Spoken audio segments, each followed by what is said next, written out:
So this is the yummy banga stew I made from the extracts. So I boiled it. I used kote fish to prepare this delicacy. I like simple recipes, simple, short, but it was very delicious. So fish was my choice of protein.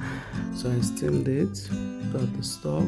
This was boiling, so I allowed it to boil till it got to became thick a bit before I poured in the stock. Added some crayfish, some more seasoning, like added little salt to add to the taste. Allowed it to boil till it became thick the way I wanted it. Then added the scent leaf, added my fried fish, added the fried fish, and your sauce is ready. So you allow this to thicken to the level you want it. And note, if it becomes too thick when it gets cold, it will be very thick. So this is it. Enjoy.